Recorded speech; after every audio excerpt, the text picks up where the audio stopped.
Going only by the title, you might think that a movie called Saturday Night Fever, starring John Travolta as the king of the disco dancers, would turn out like a shotgun marriage between an old Elvis Presley flick and Welcome Back, Kotter.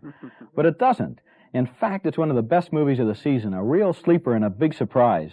Travolta turns in a great performance as a tough Brooklyn hardware clerk who doesn't get along very well, to say the least, with his family. It's a real drag still living at home. Travolta has that bedsheet around his neck to keep his disco shirt free of spaghetti sauce. He really hates it when his father hits his hair, but he has another world to escape to, the world of his dancing. The girl is played by Karen Gorney, and they're rehearsing together for a big disco dance contest with a $500 first prize. They dance a lot, they talk a lot, and in a funny way, they fall in love, but the dancing comes first. The preview audiences have had a tendency to cheer that scene, and the film buffs might have known that it's all one shot. Travolta's character runs with a tough gang of semi-delinquents, and the movie says a lot about the world they live in. It's a world where everything is aimless, frustrating, and meaningless, except Saturday night. The movie is quite a combination: dancing and sex, violence and dreams, and songs by the Bee Gees. Oh, it's a very entertaining picture, and I think when I see a picture like this, I realize, hey, it isn't that tough to make a good movie.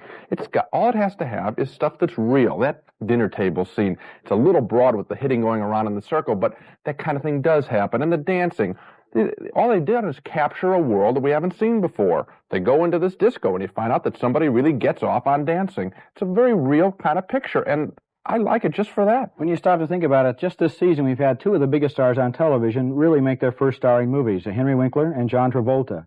And I think Winkler's heroes tried to do too much, tried to hedge too many bets, and Travolta, in this film, goes all out, gives us this character 100%, and it really works. It's kind of like another Rocky.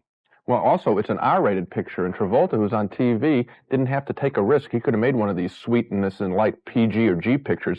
It's a little risky. There's some violence and nudity and rough language in the film. I give the guy credit. John Badham's Saturday Night Fever. And in picking my favorite, not necessarily the greatest, but my favorite musical scene of all time, I first thought naturally of Astaire and Rogers or Gene Kelly, but I want to make my choices really personal on this show, so I went with a personal favorite from 1977, the Night Fever dance number from Saturday Night Fever. It occurs early on in the picture, after we've seen John Travolta and these kids already insult and compete with each other. But as the Bee Gees music builds, these quarreling kids are brought together by the music. Look at them fall into step with each other.